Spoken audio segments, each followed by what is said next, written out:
The storm came down on Sullivan's Island so suddenly that I did not have time to reach the front porch of the old boarding house. One moment I was crossing the wet garden path with my coat pulled tight around me, breathing in the sharp smell of rain and salt. The next moment my foot slipped on the stone steps, my hand flew out into empty air, and I felt the world tilt beneath me. Then strong hands caught me by the elbows. I turned and saw a man with gray eyes. At the time, I did not know his name. I did not know that those hands would change the course of my life. I did not know that one stranger standing in the rain would become the reason I would find the courage to leave a marriage that had slowly taken the air out of my lungs. I did not know that I would love him, lose him, break his heart to save him, and spend 5 years believing I had destroyed the only real happiness I had ever been given. My name is Claire Hale. I am 68 years old now, but the story I am about to tell you began in January of 1982, when I was 24. Back then, I was a young family doctor in Boston. From the outside, my life looked respectable, even enviable. I had a position at a good city clinic. I lived in a neat apartment in a decent neighborhood. My husband, Richard Hale, was a senior federal counterintelligence agent. He wore good suits, spoke in a quiet voice, and knew how to make people step aside for him without ever raising his hand. People told me I was lucky. My mother said it most often. "Claire, a man like Richard can protect you. A man like that does not come along twice. You should be grateful." And I was grateful. That was the tragedy of it. When my father died, he left behind debts, unanswered letters, and a frightened widow who did not know how to deal with either. I had just finished medical school and was waiting to learn where I would be assigned. Without help, I might have ended up in some forgotten town with no money, no connections, and my mother alone in Boston trying to survive. Richard had been a friend of my father's. He stepped in with calm efficiency. He spoke to the right people. He helped settle accounts. He made sure I received a good placement in Boston instead of being sent away. He brought groceries to my mother. He drove me to appointments. He looked at me with a grave, steady kindness that I mistook for care. When he asked me to marry him, I did not say yes because I loved him. I said yes because I felt I owed him. A year of marriage turned gratitude into suffocation. Richard controlled everything.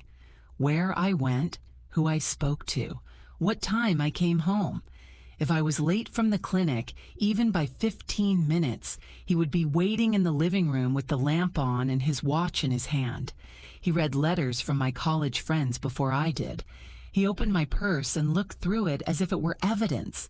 He told me which dresses were too bright, which shoes were too childish, which people were not good for me. He never shouted. That made it worse. His anger came wrapped in reason. "You are tired, Claire. You are too emotional. You do not understand how dangerous people can be. I am only trying to protect you." At night, he was cold and mechanical, as if marriage were another duty on a schedule. I would lie awake afterward and stare at the ceiling, asking myself the same question again and again. Is this really going to be my life? In early January, Richard came home with a train ticket and a folded letter from a coastal rehabilitation house outside Charleston. "The Palmetto House," he said. 2 weeks by the ocean. Rest, fresh air, doctors if you need them. You will come back steadier." I remember staring at the ticket in his hand. "Why?" "Because I cannot stand watching you fall apart," he said, "and because you need to stop pacing this apartment like a trapped animal." The words were cruel, but the ticket felt like a door opening. On January 12th, he took me to the station. He kissed my forehead the way an adult kisses a child, handed my suitcase to the porter, and reminded me of the errands I was to run when I arrived. In my luggage were 2 cartons of Marlboros, a bottle of expensive whiskey, a pair of winter boots for a cousin, and a sealed envelope I was told not to open.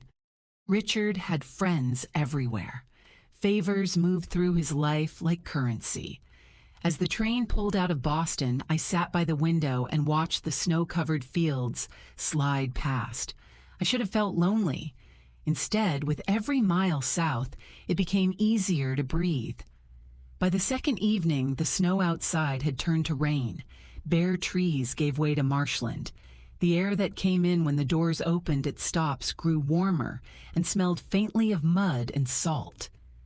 The Palmetto House stood on Sullivan's Island, not far from Charleston. It was an old white building with wide porches, tall windows, and columns that had seen better decades. Palms bent in the wind around it. Beyond the dark garden, I could hear the Atlantic moving restlessly against the shore. The clerk gave me a small room on the third floor with a narrow balcony. I unpacked, took a shower, opened the balcony door, and stood there listening to the rain. For the first time in a year, I was going to sleep alone. That small fact felt like freedom.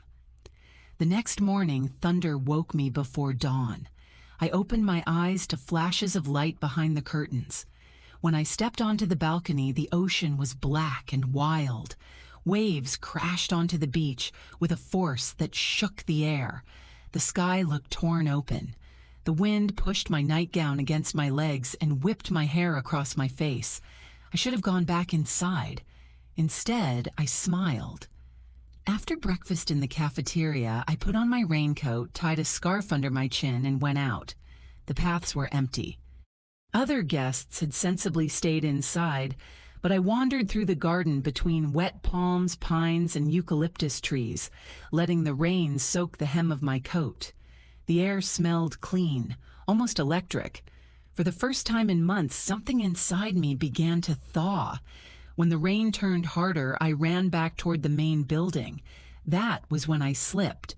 The stone steps were slick. My foot went out from under me. I gasped, reached for the railing, missed it, and then those hands caught me. "Careful," a low voice said behind me. I turned. He was tall and broad-shouldered, with the close haircut of a military man. His dark jacket was soaked through. Rain ran down his face, but he did not seem to notice. He was looking at me with an expression I had almost forgotten existed. Concern. Real concern. Not ownership, not suspicion. Concern. "Are you hurt?" he asked. "No," I said too quickly. "No, I am fine. Thank you. I just did not see the step." He released my elbows, but he stayed close enough to shield me from the wind. "Not the best weather for a walk," he said, and then he smiled a little. "Though I cannot say I blame you. The air after a storm is different." "Alive," I said. "Yes, alive." We stood under the porch roof while rain hammered the stone around us. I should have excused myself. I should have gone inside, dried my hair, and written Richard a polite note saying I had arrived safely. Instead, I kept looking at the stranger's face. There was a sadness in it. Not weakness, not bitterness. Something heavier and quieter, as if he carried a grief he had learned to hide in public. "I am Daniel Brooks," he said, offering his hand. "Claire Hale." His hand was warm, strong, rougher than I expected. When our palms touched, a current of feeling moved through me so sharply that I almost pulled back. "You are from Boston?" he asked. "Is it that obvious?" "A little." "I am a doctor," I said, "a family physician. I came here to rest, apparently." "Apparently?" My husband thought I needed to rest. The word husband changed something in his eyes. It was quick, but I saw it. "And you?" I asked. "Navy pilot," he said, "Norfolk. I am here for the same reason, I suppose. To rest, or to be told to rest." The way he said it made me understand that rest was not what either of us needed. We spoke for only a few more minutes. He told me he had arrived 3 days earlier. I told him I had arrived the night before. Then he asked, almost as if he surprised himself, whether I ever used the reading room after dinner. I said I had not yet. "You might like it. It is quiet. Most people here prefer cards or television. Will you be there tonight?" Usually. Then perhaps I will see it for myself." He nodded. For a moment it seemed he wanted to say something more, but he only stepped back into the rain. "Until tonight, Claire." I watched him cross the garden and disappear toward the other wing of the building. My heart was beating so hard that I put a hand over it as if I could quiet it by force. That evening I went to the reading room. It was a small, warm room with shelves of battered novels, a few armchairs, and a brass lamp near the window. Daniel was sitting there with a book open in his lap. When he looked up and saw me, his face changed. "I was afraid you would not come," he said. "I was afraid I would," I answered before I could stop myself. He smiled and I sat across from him. We talked until nearly midnight. About books first, then about the sea and cities and work. He told me what it felt like to fly above clouds and see sunlight when the ground below was buried in rain. I told him about the clinic, about elderly patients who came in more for company than medicine, about children who were brave until they saw the needle. We did not speak of my marriage. We did not speak of whatever had brought that haunted look into his eyes. Not that night. When the woman at the desk finally told us she was closing, Daniel walked me to the staircase. "The weather is supposed to clear tomorrow," he said. "Would you like to walk by the water?" "Yes," I said. Too quickly, "I would." He took my hand and lifted it to his lips, an old-fashioned gesture so gentle it made my throat tighten. "Good night, Claire." In my room, I sat on the edge of the bed and stared at my wedding ring. "What are you doing?" I whispered to myself. I was married. I had a home, a name, duties, a husband who would be waiting for me in Boston. But lying there in the dark, listening to the ocean, I knew something had already happened that could not be undone. The next morning, the world looked washed clean. Sunlight came through the curtains in a pale gold line. The ocean glittered beneath a cold January sky. I put on a blue dress with tiny white dots, a dress Richard had once said made me look foolishly young. I had not worn it since. Daniel was waiting near the front steps after breakfast. "Good morning," he said. "Good morning. You look beautiful." I looked down because I did not know what to do with the warmth that rose to my face. "There is a grove beyond the south path," he said. "Eucalyptus and pines. The staff say the air there cures almost anything. Then perhaps we should test it." We walked through the garden side by side. The paths were still wet. Birds called from the trees. Somewhere behind us, dishes clattered in the cafeteria, and someone laughed loudly on the porch. But the farther we walked, the quieter the world became. In the grove, Daniel told me why he was there. 3 months earlier, his friend Mark had died during a training flight. Mark had been his wingman, a mechanical failure, a bad angle, a delayed ejection. Daniel had watched the aircraft go down and had heard Mark's voice over the radio in the final seconds. "I was there," he said. "I saw the parachute open too low. I keep thinking there should have been something I could do. Was there? No. Then you are punishing yourself for not being God." He looked at me sharply, and for a moment I thought I had gone too far. Then his face broke. He turned away, but not before I saw tears in his eyes. I touched his sleeve. "Daniel," I said softly, "grief lies. It tells us we could have saved everyone if only we had been stronger, faster, smarter. But sometimes loss is loss.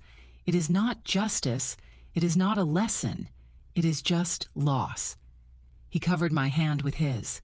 "And you?" he asked after a while. "What are you grieving?" I almost said nothing. Then I told the truth. I told him I was married to a man I did not love. I told him Richard had helped my family when we were desperate, and that gratitude had become a chain. I told him about the letters, the questions, the purse, the rules. I did not tell him everything. Shame still held some doors closed, but I told him enough. "Why do you stay?" Daniel asked. "Because I am afraid." "Of him?" of him, of what he can do, of what people will say, of having no work, no money, no protection, of learning that I am weaker than I hoped. "You are not weak," he said. "You do not know that. I know what weak people look like. They enjoy power over others. You are frightened, Claire. That is not the same thing." I began to cry then, quietly at first, then with a force that embarrassed me. Daniel put his arms around me and I rested my forehead against his shoulder. He did not ask for anything. He did not push. He simply held me while the wind moved through the eucalyptus leaves above us. That was the first time I felt safe with a man. Over the next days, we became inseparable. The days that followed did not feel like ordinary days. They felt borrowed. Every morning I woke before the bell for breakfast and stood on the balcony, searching the paths below for Daniel's figure. Every morning I told myself I would be sensible. I would be polite. I would keep my distance. And every morning, the moment I saw him, all my careful decisions dissolved. There was no single moment when friendship became love. It happened quietly, in fragments. It happened when he noticed that I took my coffee with too much sugar and began placing 2 packets beside my cup without asking. It happened when he saw me flinch at a slammed door and did not comment, only shifted his body slightly between me and the noise. It happened when we passed an elderly guest struggling with her suitcase, and Daniel carried it up 2 flights of stairs, then pretended not to hear her blessing him loudly enough for the whole hallway to smile. He was not a perfect man. He carried anger, guilt, and a stubborn pride that sometimes made him go silent for hours. But even his silence was honest. Richard's silences had always been traps. Daniel's were rooms with the door left open. One afternoon we walked into Charleston. The streets were wet from a morning shower, and the old houses stood behind iron gates with winter camellias blooming in small courtyards. Daniel bought roasted peanuts from a street vendor and poured half of them into my gloved hands. We walked without a destination, looking into shop windows, listening to carriage wheels on the damp pavement, pretending we were simply 2 travelers with no past and no one waiting to claim us. At a used bookstore, I found an old medical text with notes in the margins. Daniel found a book of poems and read one aloud in a terrible, serious voice, until I laughed so hard the owner looked over his glasses at us. I had forgotten that I could laugh without checking first to see if laughter was allowed. That evening, a letter from Richard was waiting at the front desk. I recognized his handwriting immediately. Precise, controlled, every line straight, every word placed as if it had been measured. "Claire, I hope the rest is improving your disposition. Do not forget the envelope. It must be delivered before you return. I expect you to behave with discretion. These places encourage foolish confidences. Remember who you are. That was all. No affection. No question about my health. No missing you. Remember who you are." I took the letter to my room and tore it into pieces over the wastebasket. My hands shook afterward, not because I regretted it, but because such a small act of defiance felt almost violent. Later, Daniel found me on the back porch. I had not told him about the letter, but he knew something had changed. "Bad news?" he asked. "Just a reminder from home. Do you want to talk about it?" "No?" "All right." He sat beside me without pressing. For a long while, we listened to the surf. Then he took a folded paper from his pocket and placed it between us. "I wrote Mark's wife today," he said. "I have written 6 letters and torn up all of them. This one I may actually send. May I?" He nodded. The letter was not long. It did not try to excuse him or explain technical details. It told Mark's widow that her husband had not been alone, that his last words had been brave, that Daniel would carry the memory of him with honor for the rest of his life. By the time I finished reading, my eyes were full. "Send it," I said. "What if it hurts her? She is already hurt. Truth may hurt differently, but it does not poison the way silence does. He looked at me then, and I knew he heard the meaning beneath my words. I was speaking to him, but also to myself. Truth does not poison the way silence does. It would take me years to learn how right I had been. We walked along the beach while gulls screamed overhead. We drank coffee from paper cups at a small roadside diner where the waitress called everyone honey. We watched fishermen mend nets near the pier. We sat in the reading room at night and spoke in low voices until the lamps were turned off. Nothing improper happened at first. Perhaps that is why it felt so dangerous. A glance lasted too long. A hand brushed a sleeve and did not move away quickly enough. Silence became full of things we were not saying. On the 7th day of my stay, Daniel and I took a bus farther down the coast. It was his idea. He said he needed to see something beyond the same walls and paths, and I agreed before I asked where we were going. The bus smelled of damp wool, diesel, and oranges someone had packed in a paper bag. We sat near the back, our shoulders touching whenever the road curved. Outside the window were small houses on stilts, bait shops, roadside churches, and stretches of marsh that shone silver beneath the winter sun. I remember thinking that America was enormous, full of places where no one knew my name. The thought frightened me and comforted me at the same time. We got off near a quiet inlet. There was a wooden dock, a closed seafood stand, and a row of boats tied up for the season. Daniel bought 2 bottles of soda from a machine that rattled as if it might die before giving them to us. We sat on the dock with our feet above the dark water. "Tell me something true," he said. I thought for a long time. When I was a girl, I wanted to be a singer. He turned to me, surprised. A singer? Only for one summer. I was 12. I sang in the church basement and believed I was destined for the stage. Then a boy laughed at me and I stopped. One boy? One boy can be a whole courtroom when you are 12. Daniel smiled, but not mockingly. "Sing something now." "Absolutely not, coward." "Yes." He nudged my shoulder with his. I nudged him back. For a few minutes we were almost young in the ordinary way, teasing each other, drinking warm soda, watching ripples move under the dock. Then he grew quiet. "My father wanted me to be a mechanic," he said. "He said flying was a rich man's dream. I enlisted anyway. The first time I took off, I thought, this is it. This is the place where I become myself.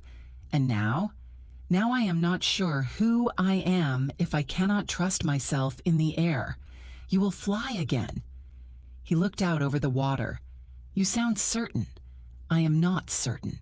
I just want it badly for you." That made him look at me. There was something unbearably tender in his expression. "No one has wanted anything for me in a long time," he said. I wanted to answer, "I do. I want everything for you." But the words were too dangerous, so I only reached for his hand. He held it openly on the dock between us, and neither of us pretended it was accidental. When we returned to the Palmetto house, the sun had gone down. The porch lights were on, glowing yellow through the damp air. For a moment, standing there beside him, I had the strange sensation that we were coming home. Then I remembered Boston, Richard, the ring on my finger, the future waiting like a locked room. One afternoon, Daniel dared me to go into the ocean with him. "In January?" I said. "Only for a minute." "You are insane." "Probably." There were a few older locals on the beach who apparently did it every morning. They laughed when they saw us hesitating near the water. "First time is the worst," one woman shouted. "After that, you will think you are immortal." Daniel held out his hand. "Together?" I took it. The water was so cold it stole my breath. I screamed and he laughed, and then a wave hit us both. We came up gasping, holding on to each other. My hair was plastered to my face. His hands were at my waist. For one suspended second, his mouth was inches from mine. I pulled away. "I am cold," I said. It was true, but it was not the reason. That night there was music in the dining hall. A few guests danced under old lights while a radio played soft standards from another decade. Daniel asked me to dance. I should have refused. I did not. His hand rested against my back. Mine lay on his shoulder. We moved slowly, barely speaking. When he bent his head close to mine, I felt his breath at my ear.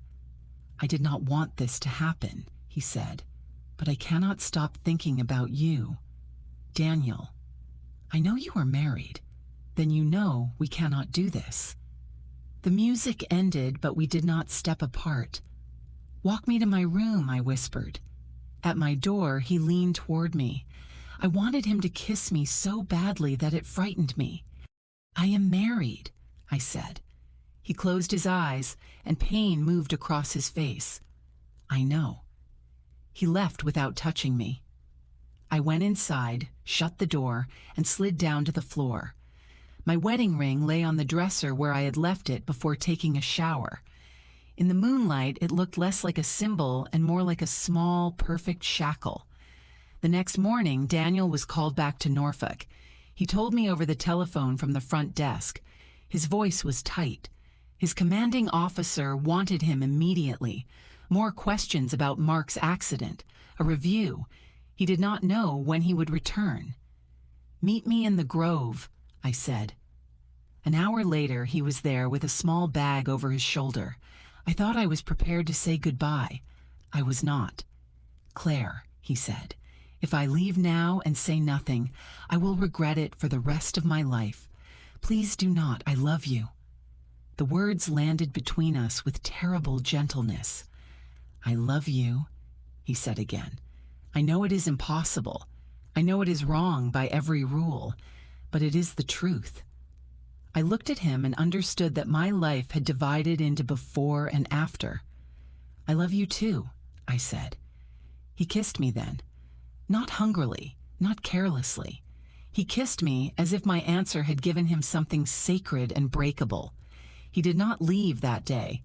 He called Norfolk and said he was too ill to travel. It was reckless.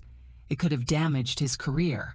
I told him so, and he said he could not climb onto a train and leave me standing there with the truth finally spoken. Those 2 weeks became the brightest and most painful days of my life. We walked to Lake Marion on a day when the sky was pale and still. Daniel stood with me on a wooden dock and said he would wait for me. He would help me leave Richard. He would find work anywhere.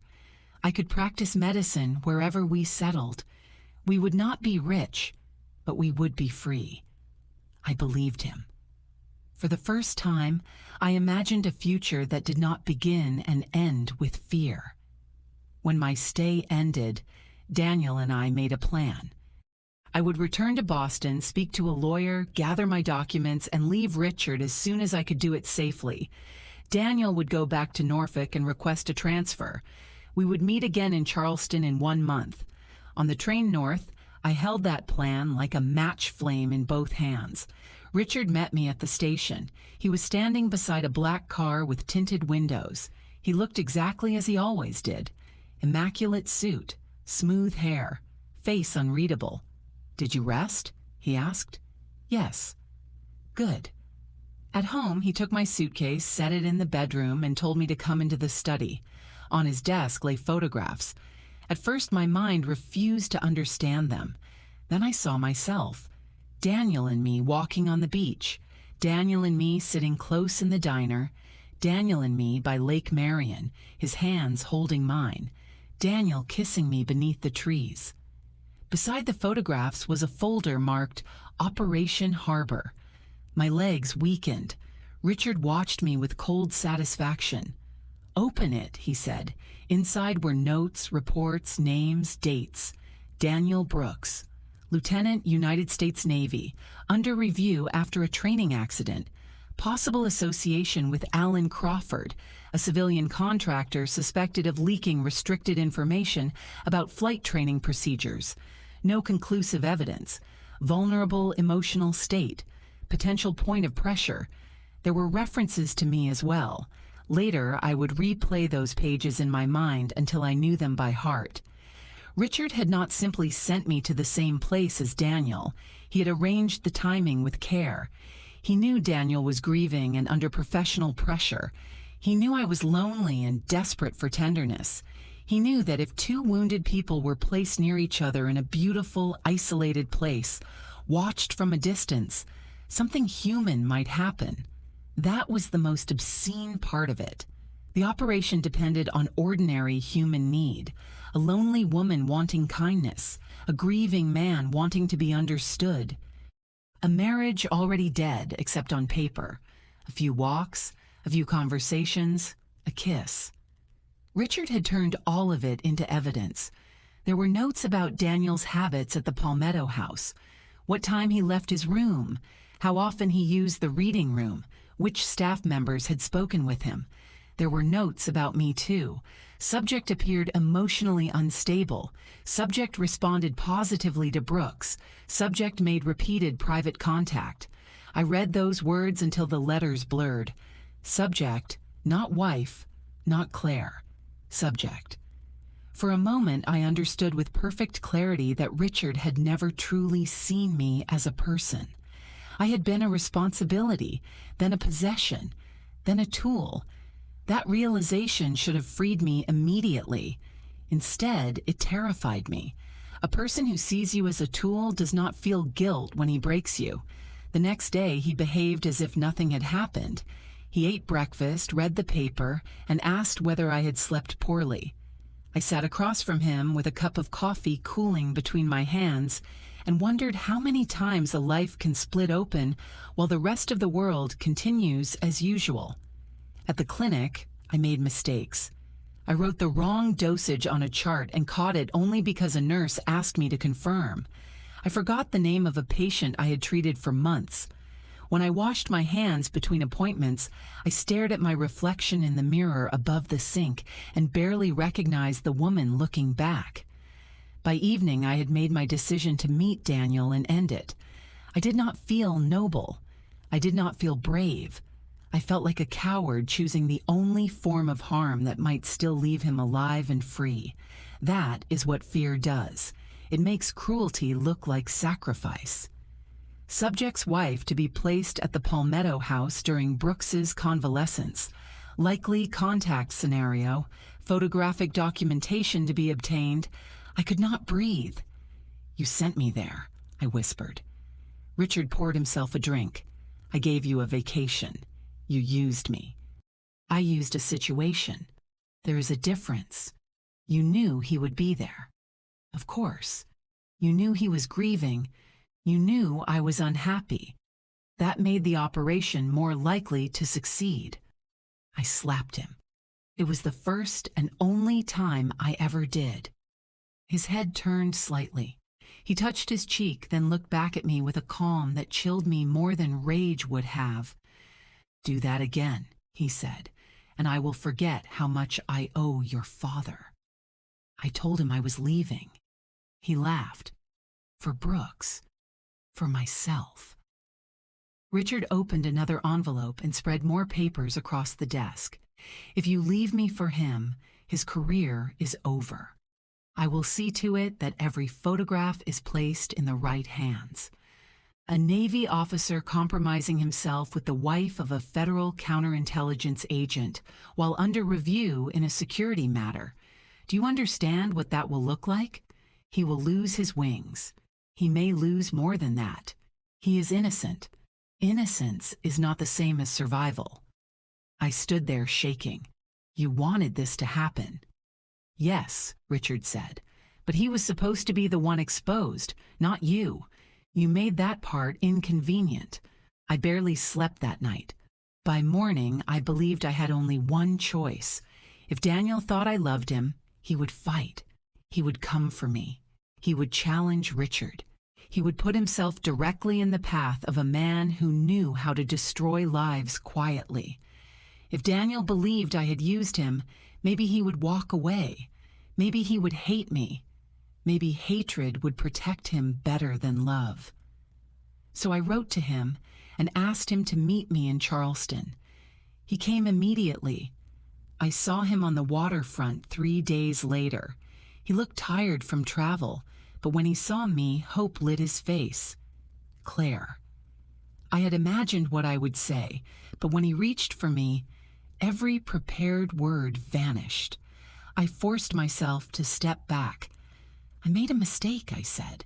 His hand stopped in the air. What? At the boarding house, at the lake, all of it. I was lonely. I was unhappy. You were kind to me, and I let it become more than it was. He stared at me. Do not do this. I am sorry if I gave you the wrong idea. The wrong idea? You told me you loved me. People say things when they want to feel alive. I watched the words strike him. His face changed in a way I have never forgotten. First confusion, then disbelief, then pain so naked that I almost fell to my knees and told him everything. But I saw Richard's folder in my mind. The photographs, the reports, the threat. So I kept going. I am going back to my husband. No. Yes. Look at me, Claire. I cannot. Look at me and say you do not love me. I looked at him. I do not love you. The lie tasted like blood. Daniel stepped back as if I had pushed him. I hope he is worth what you are doing, he said. Then he walked away. I stood on that waterfront until I could no longer see him. Only then did I allow myself to cry. I thought I had saved him. I was wrong. Within months, Daniel was forced out of naval aviation. Officially, it was due to psychological strain after Mark's death and unresolved concerns from the investigation. Unofficially, I knew Richard's hand was behind it. Daniel lost the sky because of me. That knowledge broke something in me that never healed properly. I filed for divorce anyway. The month after Daniel left my life, I moved through Boston like a ghost. Richard watched me with a satisfaction he did not bother to hide. He never asked whether I missed Daniel. He did not need to. My face must have answered every morning. At work, I began keeping a small notebook in the pocket of my white coat. On each page, I wrote one thing I had done without Richard's permission. Bought a sandwich from a place he disliked, walked home by a different street, spoke to a lawyer, hid $20 in a medical textbook, called Mary and asked whether I could sleep on her sofa if I needed to leave quickly. The list was pathetic, but it was mine. Freedom, I learned, does not always begin with a suitcase and a slammed door. Sometimes it begins with $20 hidden between pages on kidney disease. Mary was the first person I told a piece of the truth to, not all of it, just enough. He is dangerous, she said. Yes. Then you need copies of everything. She was practical in a way that saved me. She helped me make copies of documents. She gave me a key to her apartment. She told me which lawyer had helped her cousin through a difficult divorce. She did not ask whether there was another man. Perhaps she knew. Perhaps she understood that the question did not matter as much as getting me out alive. When I finally left Richard, it was on a Tuesday morning. He had gone to Washington for 2 days. I packed one suitcase, took my medical license, my birth certificate, a folder of copied papers, and the photograph of my parents from their wedding day. I left the apartment so quietly that the doorman looked up only after the elevator doors had already closed. For 3 blocks, I expected Richard to appear in front of me. He did not. I reached Mary's apartment, set the suitcase down, and began to shake so violently she wrapped me in a blanket and made me drink tea. I remember laughing suddenly, a cracked, strange laugh that frightened us both. "What is funny?" Mary asked. I forgot my good shoes. Then we both laughed, because sometimes the mind grabs the smallest thing when the biggest thing is too much to hold. Richard returned the next evening. By then, the lawyer had filed the first papers. The phone rang at Mary's apartment until she unplugged it from the wall. The fight had begun. Richard did not expect it. He threatened me, then mocked me, then tried to frighten my mother. He told me I would lose my job, my reputation, my apartment, everything he had given me. He was right about most of it. I lost the good clinic in Boston. I lost friends who preferred Richard's version of events. I lost my mother's understanding. She died 2 years later, still believing I had thrown away the only protection I would ever have. I moved to Vermont and took work in a small clinic near Burlington. The divorce did not happen in one dramatic scene. It happened in humiliating little pieces. Richard delayed papers. He made calls I could not prove. A supervisor who had once praised my work suddenly began finding faults in every chart I touched.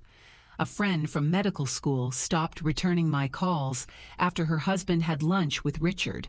My mother cried on the telephone and asked what I had done to make such a good man turn against me. I wanted to tell her everything, but shame sealed my mouth. How could I explain that I had fallen in love with another man at a coastal boarding house? How could I explain that my husband had arranged it? The truth sounded unbelievable even to me. So I said only that I could not live with Richard anymore. That was not enough for anyone. There were days when I nearly went back. I would stand in my small rented room, looking at the cracked ceiling and the unpaid bills on the table, and think that perhaps freedom was another word for loneliness. Richard knew this. He left messages through other people. He could make things easier. He could restore my position. He could help my mother. All I had to do was apologize and come home. But each time I imagined returning to that apartment, I saw Daniel's face on the waterfront. The pain in it kept me from surrendering. If I went back, then I had broken both our hearts for nothing. So I kept walking forward, even when forward meant losing almost everything. In Vermont, winter seemed endless. Snow piled against the clinic windows. The roads froze, thawed, and froze again. My patients were farmers, factory workers, widows, children with ear infections, men who waited too long to come in because money was tight. They did not care who my ex-husband had been. They cared whether I listened. That saved me more than I expected. Work gave shape to days that might otherwise have dissolved into grief. A fever at 9, a blood pressure check at 10, a house call after lunch, paperwork at dusk.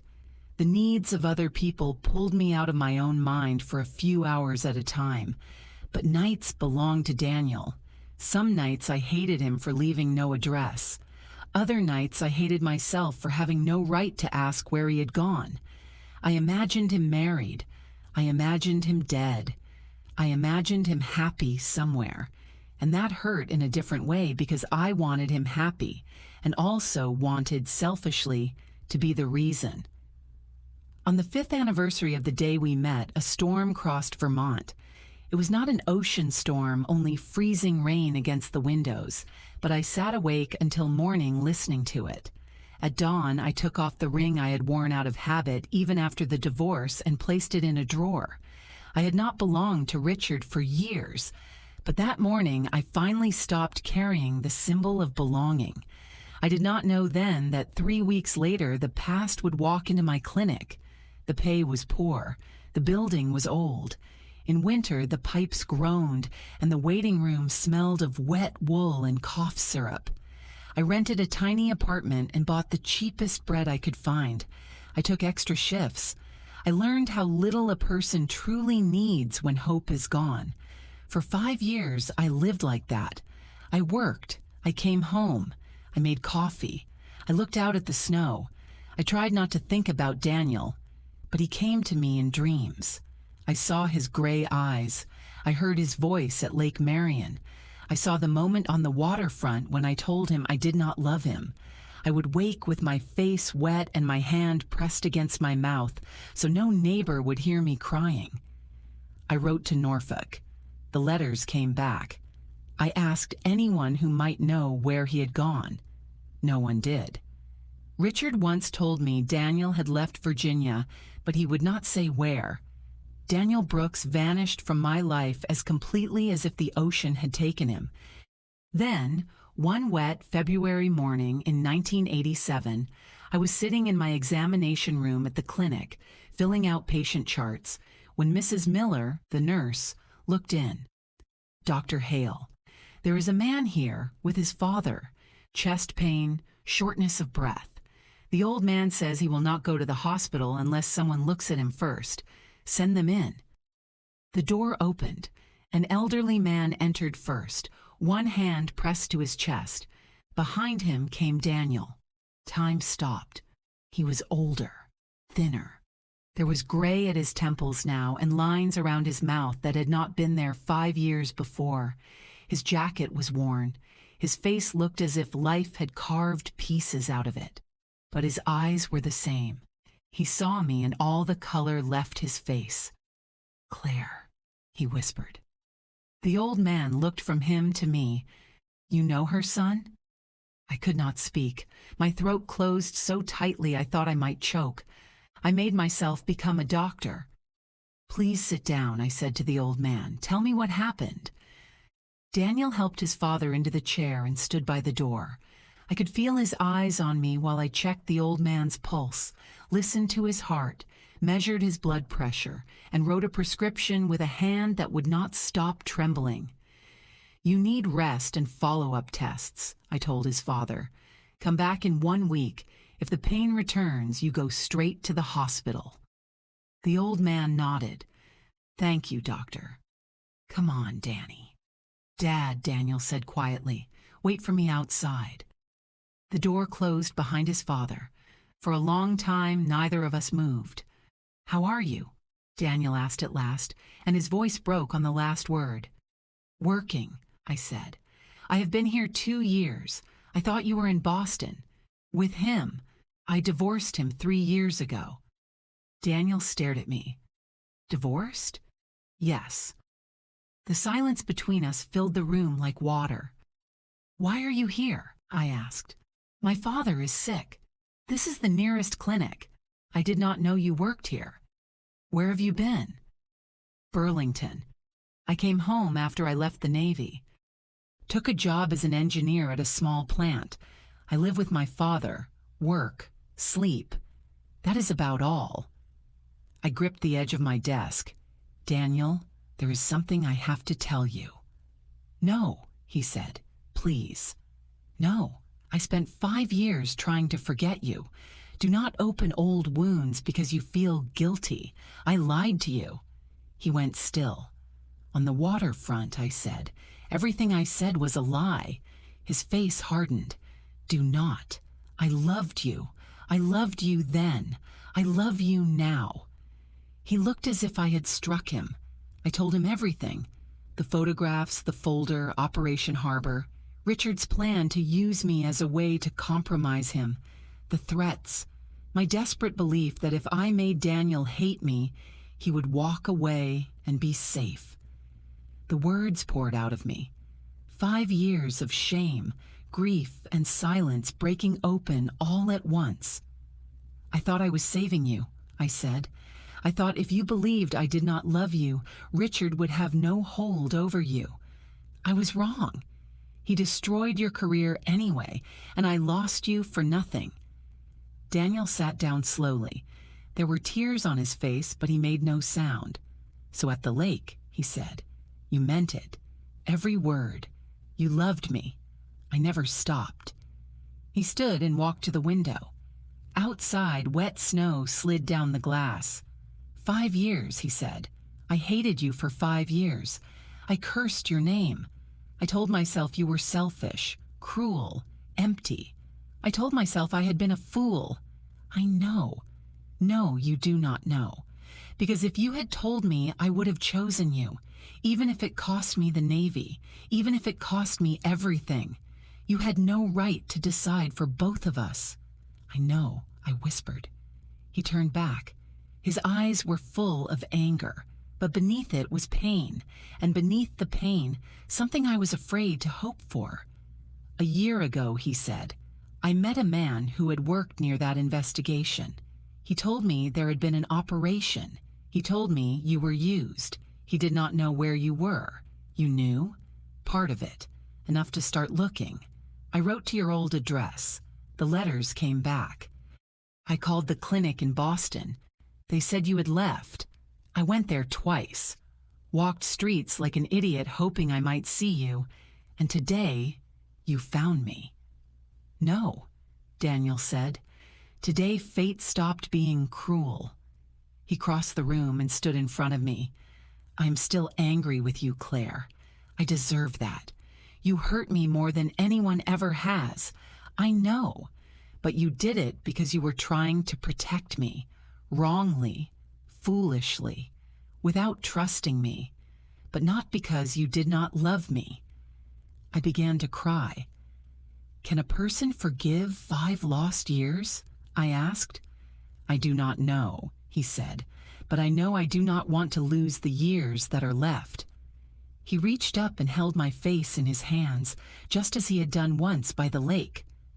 "We do not start over," he said. "We start from the last true moment, the dock at Lake Marion. I said I loved you. You said you loved me. Everything after that was fear and lies forced onto us by someone else. Daniel, I love you, Claire." He kissed me then, carefully, tenderly, as if he still feared I might disappear. I held on to him and cried into his coat because, for the first time in 5 years, I felt alive. There was a cough at the door. Daniel's father looked in. "Danny, there are people waiting. The doctor has patients." Daniel laughed through his tears. "Dad, this is Claire, the Claire I told you about." The old man studied me, then smiled with tired warmth. "So you are the woman who kept my son from sleeping for 5 years. I am glad to finally meet you." Daniel and I were married that May. There was no big wedding, no grand church, no crowd, no expensive dress. Just the two of us, his father, and my friend Mary as a witness. We stood in a small room at the courthouse on Main Street. I wore a simple white dress from a secondhand shop. Daniel wore the only suit he owned. Our rings were plain gold bands from a local jeweler. When the judge pronounced us husband and wife, I looked at Daniel and thought, this is what happiness is. Not chandeliers, not polished floors, not protection bought with fear, just a simple room, a trembling hand in mine, and a man who had walked through pain and still found his way back to me. We stayed in Vermont. Daniel worked as an engineer. I stayed at the clinic and later moved to the local hospital. We rented a small apartment at the edge of town. We counted money carefully. We repaired old furniture instead of buying new. We drank tea at the kitchen table in the evenings and talked about everything we had survived. Sometimes we spoke of the 5 years we lost. Sometimes we did not need to. The following spring, our daughter was born. We named her Hope because that was what she was. After so much darkness, I held her tiny body against my chest and cried harder than I had cried in years. Daniel sat beside me with one arm around us both, and I knew that we were a family. Not a perfect family, not an easy one. A family earned through pain, truth, and forgiveness. Richard died 2 years after our wedding. I read it in a short notice in the paper. Heart failure. Former senior federal counterintelligence agent Richard Hale. I did not go to the funeral. I did not celebrate his death. I did not mourn him. I simply understood that the man who had once seemed to hold my whole life in his hands no longer had power over anything that mattered. Married life with Daniel was not a fairy tale, and I am glad it was not. Fairy tales end before people have to pay rent, bury parents, forgive sharp words, or sit beside a crib at 3 a.m. with a feverish child. Our happiness was real because it had ordinary weight. Daniel had nightmares for years. Sometimes he woke reaching for controls that were not there, calling Mark's name into the dark. I learned not to grab him too quickly. I would turn on the lamp and say his name until he came back to the room, back to our bed, back to me. I had my own ghosts. A door opening too quietly could still make my stomach tighten. If Daniel asked where I had put something, even gently, some old part of me heard Richard demanding an account. The first time I snapped at him for it, Daniel went silent. Then he said, "I am not him." "I know," I said. "Do you?" That question hurt because it was fair. We had to learn each other not as lovers in a storm, but as two damaged people trying to build a life where fear did not make the rules. We failed some days. We apologized often. We learned to say, "I am frightened," instead of, "I am angry." We learned that love is not proven by never causing pain. It is proven by what you do after pain has happened. When Hope was born, Daniel became softer in ways that astonished me.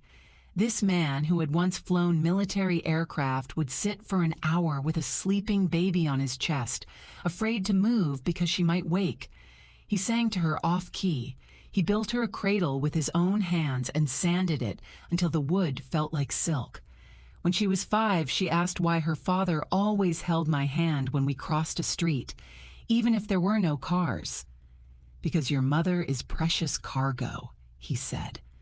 Hope rolled her eyes with the grand impatience of children, but I turned away so she would not see me cry. Years later, when she was old enough to know pieces of the story, she asked whether I regretted anything. "Yes," I told her. "I regret the lie. I regret deciding for Daniel. I regret every day he spent believing he had been unloved. Do you regret meeting him? Never. Not even with all the pain? Especially not with all the pain," I said.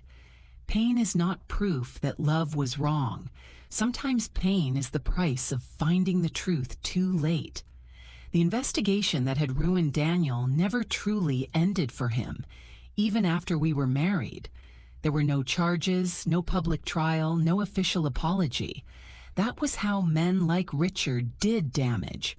They did not always need a courtroom. Sometimes a suggestion in the right file, a doubt placed in the right ear, and a photograph passed to the right superior were enough. For a long time, Daniel could not speak about flying without turning away. On clear days when small planes crossed the Vermont sky, he would look up before he could stop himself. I would see the longing in his face, sharp as hunger. Once, during our first year together, a neighbor offered to take him up in a little Cessna. Daniel smiled, thanked him, and said maybe another time.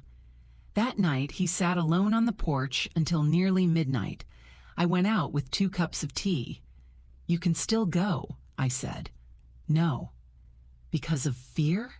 "Because if I go up and feel alive again, I will have to grieve it all over again when I come down." I sat beside him and did not answer. Some grief cannot be argued out of a person. It has to be accompanied, step by step, until one day it loosens its grip. Years later, when Hope was 8, Daniel finally accepted a short flight with that same neighbor. I watched from the edge of the small airfield as the plane lifted into a blue September sky. My knees trembled so badly I had to hold the fence. Hope waved both arms and shouted for her father as if he were crossing an ocean instead of circling a field. When the plane landed, Daniel climbed out slowly. He looked older and younger at the same time. He walked to us, knelt in front of Hope, and hugged her so tightly she squealed. Then he stood and looked at me. "I thought it would hurt more," he said. "Did it hurt?" "Yes, but not only."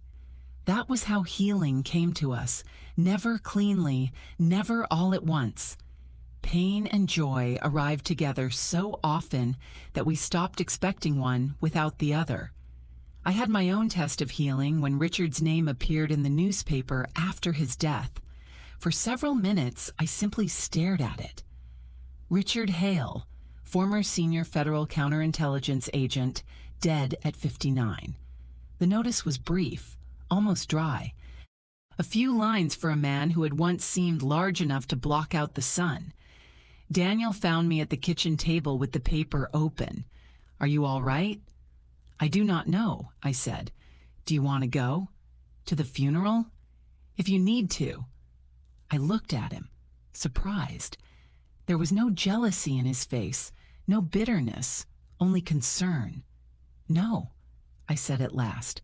"I do not need to stand beside his grave to know he is gone."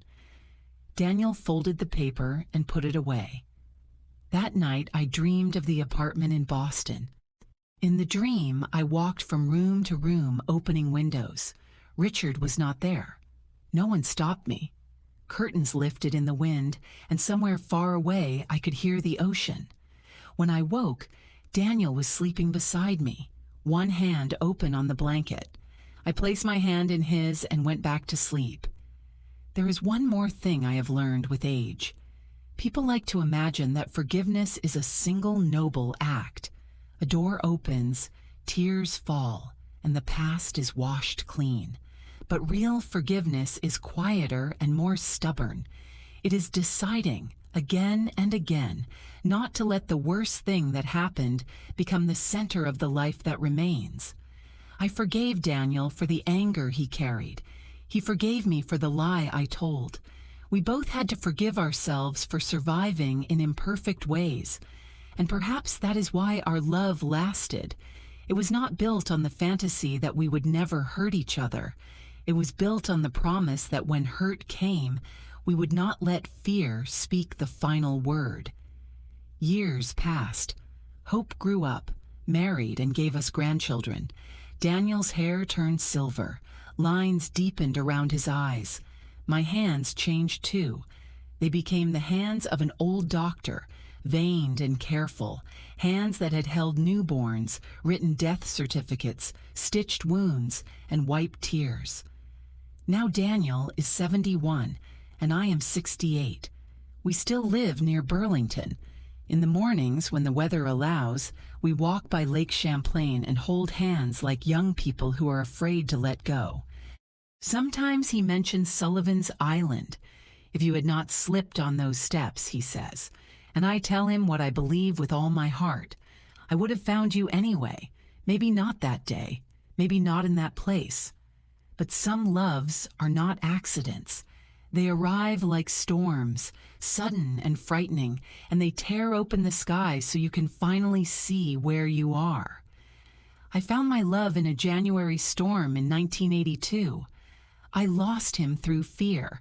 I carried him through 5 years of silence. Then fate returned him to me in a small clinic on a snowy morning, and I was given the chance to tell the truth. Real love is not always the love that comes easily. Sometimes real love is the one you have to fight for, the one you have to forgive, the one you find again after lies, after distance, after years you cannot get back. And every morning when Daniel's hand closes around mine, I know this much for certain. I was not saved by being protected. I was saved by being loved.